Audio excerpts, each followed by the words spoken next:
ውድ የብሮ አካዳሚ አማሪክ ቤተሰቦች እንዴት ናችሁ? እኔ ያለው እግዚአብሔር የተመሰገነ ይሁን። እንዴት ናችሁ? አለው። እሺ ዛሬም እንደተለመደው አራት የሚደርሱ ፊደሎችን ይዤላችሁ መጥቻለሁ ማለት ነው። አልጨረስናቸውም፣ የተወሰኑ ፊደሎች ይቀሩናል ማለት ነው። አራት እያደረግን በአጭሩ ባጭሩ እያደረግን እንይዛቸዋለን ማለት ነው። ለመያዝ እንዲመች አድርገን አዘጋጅተናቸው ለመያዝ እንዲመችን ተብለው የተዘጋጁ ናቸው ማለት ነው። እነዚህ አራቶችን በቀላሉ መያዝ ይቻላል ማለት ነው። ብዙ ጊዜ አይፈጅብን። እንደምታዩቸው ከሀ እስከ አ እናያቸዋለን ማለት ነው። ቪዲዮ እስከ መጨረሻው አዩት፣ ታተርፉበታላችሁ። ሀ ሁ ሂ ሃ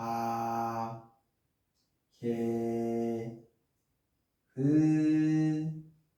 ሆ ሆ ህ ሄ ሃ ሂ ሁ ሃ ነ ኑ ኒ ና ኔ ን ኖ ኖ ን ኔ ና ኒ ኑ ነ ኘ ኙ እኚ ኛ ኜ ኝ ኞ ኞ ኝ ኘ ኛ እኚ እኙ ኘ አ ኡ ኢ አ ኤ እ ኦ ኦ እ ኤ አ ኢ ኡ አ። እንግዲህ እነዚህ እንደምታዩቸው ወደፊትም ወደ ኋላም ማንበባቸዋል ማለት ነው። አሁን ደግሞ ወደ ላይም ወታች ወደ ላይ ወታች ወደ ላይ ወታች እያደረግን እናነባቸዋለን ማለት ነው። ሀ ነ ኘ አ ኡ ኙ ኑ ሁ ሂ ኒ ኚ ኢ አ ኛ ና ሃ ሄ ኔ ኜ ኤ እ ኝ ን ህ ሆ ኖ ኞ ኦ። እንግዲህ እነዚህን ይመስላሉ ማለት ነው። በደንብ እነዚህን ካወቃችኋቸው እነዚህ ፊደሎች ከጀላምታዮች ፊደሎችን ወደፊትም ወደኋላም ወደ ላይም ወታችን ካነበባችኋቸው በጣም ቀላል ነው ማለት ነው። እነዚህ ከያዛችኋቸው በቃ ከዛ በኋላ ማንበብ ነው። ወደ ምንባብ ትችላላችሁ። እንዲሁም ቃል ስትመሰርቱ ቃልን መመስረት ይቻላል። ቃልን መመስረት ይቻላል። ቃል የሚመሰረተው እንዴት ነው? አንድ የሚነበብ ቃል ለምሳሌ አሁን እናንተ በአእምሯችሁ እንዲሁ የምታውቁት ቃል ሊኖር ይችላል። መጽሐፍ ስትፈልጉ ያን ፊደል የአማርኛ 34 ፊደሎችን መነሻዎቹን ካወቃችኋቸው በቃ መነሻውን ጀምራችሁ መነሻውን ካወቃችሁ በምናባችሁ ለምሳሌ አንድ ብዙ ነገር ታውቃላችሁ። ለምሳሌ ላም፣ ፍየል፣ በግ ምናምን እነሱ ታውቃላችሁ። እና እነሱን ስትፈልጉ ከመጀመሪያው ፊደሉ ያ ፊደል የመጀመሪያው ፊደል ከማን ቤት ነው ያለች የምስለኛዋ ድምፅ ናት የሚለውን ያን እያወጣችሁ መስራት ትችላላችሁ ማለት ነው። ለምሳሌ በዚያ ስታንዳርድ መሰረት ከዚህ መስራት እንችላለን። ለምሳሌ ከዚህ መስራት እንችላለን። ልክ አሁን ሁላችን ለማለት ፈልግ እኛ ለማለት ብፈልግ እኛ የሚለውን በአእምሮ ያውቀዋለሁ እናገረዋለን። ነገር ግን መጽሐፍ ይከብዳል አይደል? መጽሐፍ ይከብዳል። አንድ ተማሪ ዝም ብለህ ጻፍ ቢባል እኛ የሚለውን ጻፍ ቢባል ይከብደዋል፣ ሊከብደው ይችላል ማለት ነው። ነገር ግን እንዴት ነው መጻፍ የሚችለው? ቤት መግባት አሁን የማን ዘር ናት? የምትባለው አካል አሁን የምትባለውን አካል ከማን ቤት ቢፈልጋት ያገኛታል? ከዚህ ቤት ነው ቢፈልጋት ያገኛታል? ከዚህ ቤት ነው ያገኛት ወይስ ከዚህ ቤት ነው ወይስ ከዚህ ቤት ነው ወይስ ከዚህ ቤት ነው? ከየትኛው ቤት ነው ያገኛት? የሚያገኛት እዚህ ውስጥ ፈልጎም ካጣት ይተዋል። ከዚህ ፈልጎ ካጣት ይተዋታል። ከዚህ ፈልጎ ካጣት ይተዋታል እስከሚያገኛት ድረስ ማለት ነው። ግን አቤት ብንፈልጋት እናገኛታለን። እናታ አቤት ብንፈልጋት ኡ ኢ አ ኤ አያችሁ፣ እዚህ ጋር አገኘናት ማለት ነው። ትባላለች አገኘናት ጋር ስናገኛት አምጠን እዚህ ጋር እንጥፋታለን ማለት ነው። አሁን እኛ ብላችሁ ጻፉ የተባልን አይደል? እኛ ብላችሁ ጻፉ የተባልን አሁንም የቤት መግባት ይኖርብናል። ነቤት ብንገባ አናገኛትም። ምክንያቱም ነ ኑ ኒ ና ኔ ን ኖ እኛ የሚባል ፊደል ውስጥ እዚህ ውስጥ የለም።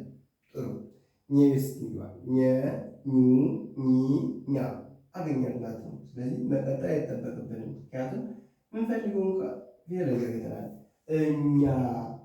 ስለዚህ እኛ ብለን መጻፍ እንችላለን ማለት ነው። እኛ ብለን ስጻፍ እንደዚህ እንጽፋለን ማለት ነው። እኔ ለማለት ብንፈልግም እኔ ለማለት ብንፈልግ ደግሞ አቤታውን እንገባለን። አ ኡ ኢ አ ኤ እ ይችን እንወስዳለን ማለት ነው። አሁንም እንወስዳለን ኔ ነው አይደለ? አሁንም ደግሞ እስ ኘ ኙ ኒ ኛ ኘ ኝ ኞ አሁን እኘ አይባልም እኔ ነው ይባላል። እኔ ስለዚህ ነቤት ናት ማለት ያለች ነ ኑ ኒ ና ኔ ይችሳ። ስለዚህ ይችን ወስደን እዚህ ጋር እንጽፋታለን። እኔ የሚል ቃል ሰጠን። ይኸው ይህ እንደምታዩት የሚል ቃል ሰጠን። እኛ የሚል ቃል ሰጠን ማለት ነው። ሌላ ደግሞ ምን ማስያል ና አንዷ ቃል ብቻዋን ኑ ና እንትና ኑ ና ማለት ይችላል። አሁን አንዷ ፊደል ብቻዋን ማለት ሆነች እዚህ ኑ ሲባል ይህችን ቃል እንጠቀማለን። ና ስንል ደግሞ አንድ ለአንድ ሰው ና ልንጠቀም እንችላለን ማለት ነው። ና እንላለን ማለት ነው። በጣም ጥሩ። ስለዚህ አሁን ሌላ ቃል ማግኘት እንችላለን። ለምሳሌ ሌላ ቃል ማግኘት እንችላለን። ሆሄ ማለት ብንፈልግ አንድ ተማሪ ሆሄ ማለት ቢፈልግ ሆ ቤት ገብቶ የሀ ቤት ይገባና ወይ ይፈልጋል። ሆን እስካገኘ ድረስ ይቆጥራል ማለት ነው። ከዚህኛው እስከሚያገኛት ካገኘበት ቦታ ላይ ሆ ላይ ያቆማል ማለት ነው። ስለዚህ ሀ ሁ ሂ ሃ ሄ ሆ። ስለዚህ እዚህ ጋር አገኘናት ማለት ነው። ሆን እዚህ ጋር አገኘናት ሆ።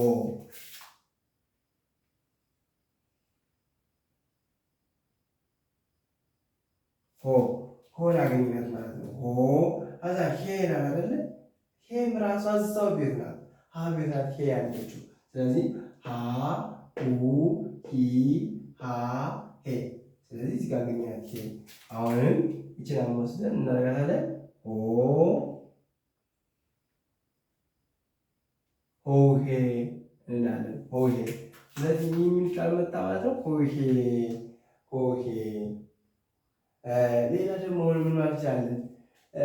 ኖህ ለማለት ብንፈልግ ኖህ ለማለት ብንፈልግ ነቤት እንገባና ነ ኑ ኒ ና ኔ ን ኖ ኖ ይችን ኖን አገኘናት።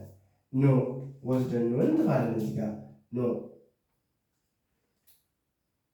ኖን አገኘናት። ኖን ጻፍናት። ስለዚህ አሁን እዚህ ጋር ኖ ተጻፈች አይደል? ኖ ህ ናት የቀረችን። ሀ ሁ ሂ ሃ ሄ ህ እዚህ ጋር አገኘናት ማለት ነው። ስለዚህ ኖህ የሚል ቃል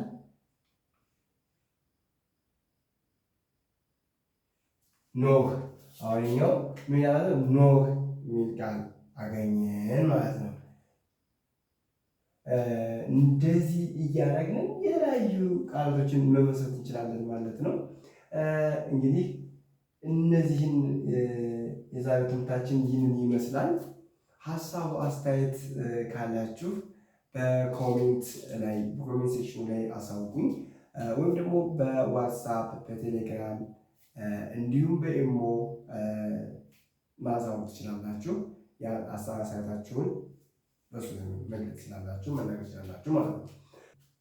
እንግዲህ አንድ ተማሪ ይህንን ከዚህ ከጀርመን ከያዛቸው በደንብ ማንበብ ይችላል ማለት ነው። ጅሎች ከያዛቸው ትምህርቱን ከተከታተለው በየቀኑ የምታሻቸው ትምህርቶች ከተከታተለ ማወቅ ይችላል ማለት ነው። እንግዲህ ትምህርቱ ይህንን ይመስላል። ያዘጋጀሁላችሁ ትምህርት ይህንን ይመስላል። በሚቀጥለው እስክንገናኝ እስከዛው በያላችሁበት ሰላማችሁ ብዝት ይበልልኝ። ቻናሉ ጠቃሚና እንዲሁም አሪፍ ነው ያገኛችሁት ላይክ፣ ሰብስክራይብ ማድረጋችሁን አትርሱ። እንዲሁም ደግሞ በኦንላይን መማር ለምትፈልጉ በግል ለመማር ለምትፈልጉ ተማሪዎች አዘጋጅተናል። ሳያመልጣችሁ አሁን መታችሁ ተመዝገቡ። አሁን መታችሁ ደውሉ። ስልክ ታች ባለው ስልክ ቁጥራችን ደውሉ። በሳምንት 5 ቀን እንዲሁም በቀን አንዳንድ ሰዓት ላይ እየተማራችሁ በፈለጋችሁ ሰዓት ጊዜ እየተማራችሁ ውጤታማ ትሆናላችሁ። አንድ ወር ውስጥ እና እንዲሁም አንድ ወር ባልሞላ 2 ወር ባልሞላ ውስጥ 1 ወር ባልሞላ ውስጥ ውጤታማ ትሆናላችሁ ማለት ነው። ብዙዎች ተጠቅመውበት እድል ያልደረሳችሁ ካላችሁ እድሉ እንዲደርሳችሁ እያመቻቸን ነው። እናጠቀሙበት። እስከዚህ ሰዓት ስለተከታተላችሁኝ ከልብ አመሰግናለሁ። በያላችሁበት ሰላማችሁ ብዝት ይበልልኝ። የነገ ሰው ይበለን። ሰላም